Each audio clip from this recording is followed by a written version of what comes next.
Hello guys, അസ്സലാമു അലൈക്കും. അപ്പോൾ ഞങ്ങൾ വെറുതെ ഒരു ഞായറാഴ്ച വീട്ടിലിരിക്കുമ്പോൾ ഉണ്ടല്ലോ, ഞങ്ങൾ വെറുതെ ഒന്ന് പൊന്നാനി പോയി വരാൻ വിചാരിച്ചു.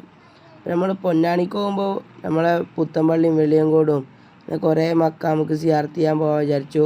നമ്മൾ ആദ്യം പുത്തൻപള്ളിക്കാണ് പോയത്. അവിടെ എത്തിയപ്പോൾ ലൂറിൻ്റെ ടൈമായിരുന്നു. അപ്പോൾ ഞങ്ങൾ അതിൻ്റെ കൂടെ ജമാഅത്തായി, ഖത്തീബിൻ്റെ കൂടെ ജമാഅത്തായി. ഞങ്ങൾ പുത്തൻപള്ളി ജുമാ മസ്ജിദിൽ ഞങ്ങൾ നിസ്കരിച്ചു. അപ്പോൾ ഖത്തീബ് അവിടുന്ന് വിളിച്ചു പറഞ്ഞു ഒരു മയ്യത്ത് നിസ്കരിക്കാനുണ്ട്. അതും കഴിഞ്ഞിട്ടാണ് ഞങ്ങൾ പോകുന്നത്. പിന്നെ നമ്മൾ മക്കാമിൽ കയറി സിയാറത്ത് ചെയ്തു. അവിടുന്ന് നമ്മളെ കാര്യങ്ങളൊക്കെ റാഹത്തായി പറഞ്ഞ് ഞങ്ങൾ അവിടുന്ന് ഇറങ്ങി. പിന്നെ ഞങ്ങൾ അവിടുന്ന് പുറത്തിറങ്ങി. അമ്മദൂന് 2 കളിസാധനങ്ങളൊക്കെ വാങ്ങി ഞങ്ങൾ അവിടുന്ന് ഇറങ്ങി.